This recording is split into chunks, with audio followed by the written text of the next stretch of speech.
I mean, literally, who? What 3 dudes? Except put it like this, I would handle. I got no problem handling that guy, Green guy. And he'll be eating out of my hands. Draymond Green. Yeah, Draymond Green. Draymond thinks he's the best defender ever. No, that's, Draymond, keep getting your teeth straight, honey, and listen to your mama. He had his normal triple single.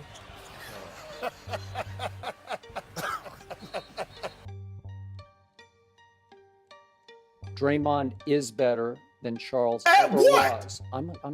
Can I explain? Do I get to talk, or do you want to talk? No, I don't want to talk. I can't even believe you would say that, Skip. He is better in so many ways, and let me count those ways. Way number one. Now, I'm not going to let Skip finish because this is my video.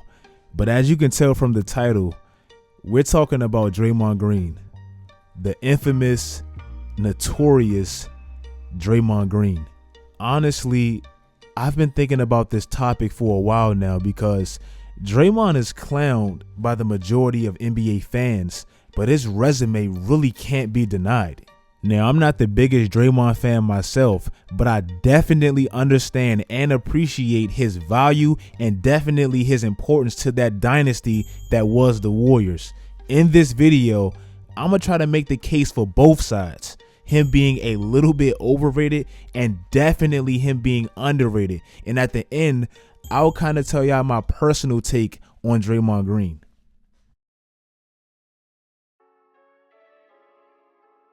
Say what you want about Draymond's offense and kind of his lack of traditional talent that we're used to.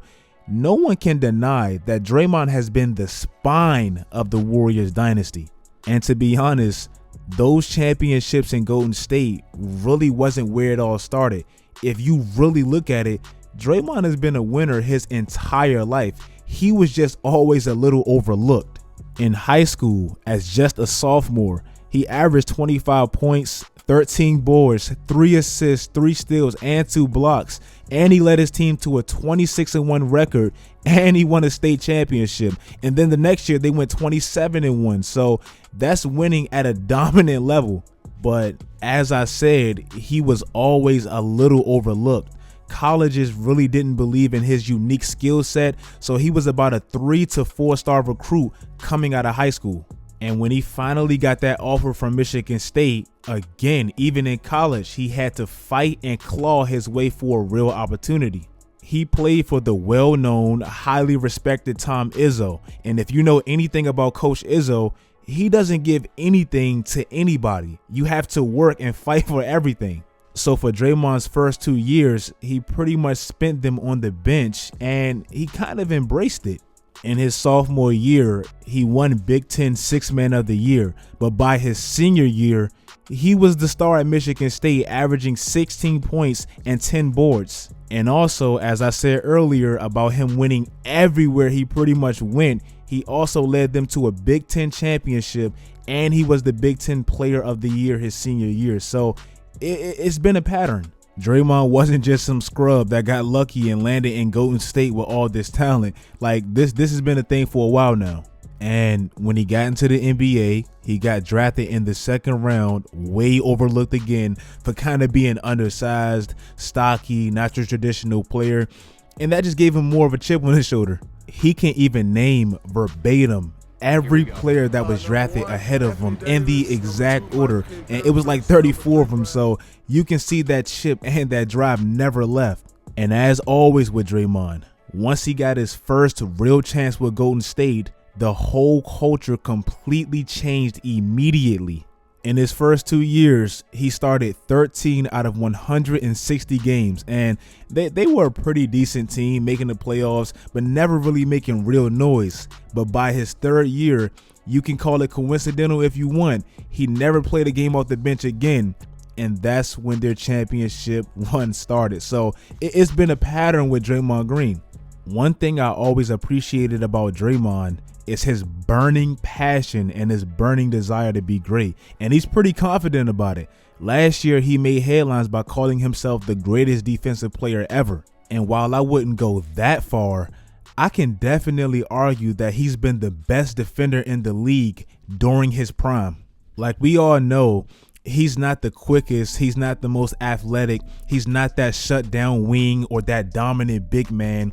All of his specialties are kind of like bits and pieces of all of that in one big ass high IQ package. Like, Draymond is so versatile and intelligent defensively. He's like the ultimate quarterback / linebacker of his defense. He knows his team's soft spots and he knows their strengths, and he plays to that. And you can tell he really takes that defense serious, and he watches a lot of film because it's like he knows the opposition's plays way before they even happen sometimes. Look at this play in the NBA Finals in 2017 that I found.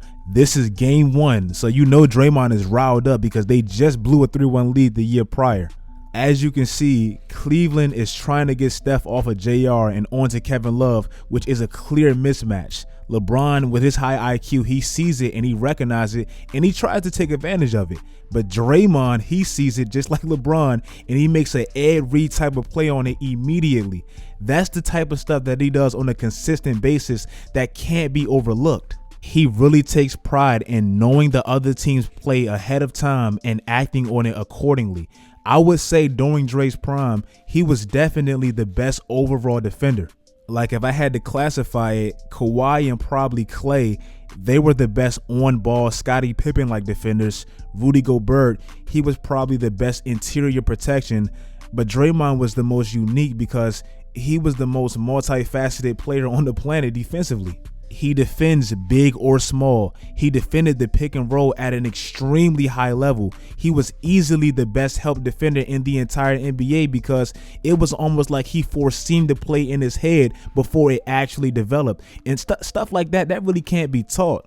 And most importantly, he burns with a unique type of passion and fire that's like generational. Like, that can't be understated because that matters. It's a reason Kevin Durant improved significantly on defense when he joined Golden State. He knew it was impossible to slack with that guy running the show. Like it or not, Draymond will get in any and everybody's face if you weren't doing your job on defense, and that's just how he is.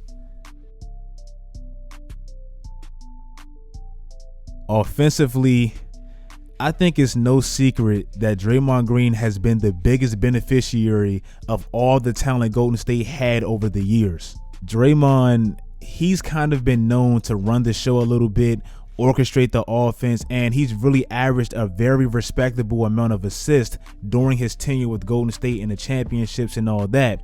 But a lot of his assists are based on him being so bad offensively and his teammates being so deadly. Over the years, when you played Golden State, you absolutely had to live with something. Like, especially when they got KD, it was no such thing of having everything covered because you had to give up something.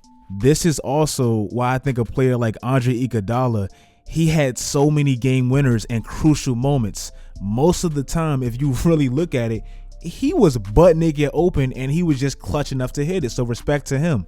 But when you have Steph, Clay, and KD, you absolutely have to let Draymond Green and Andre Iguodala beat you.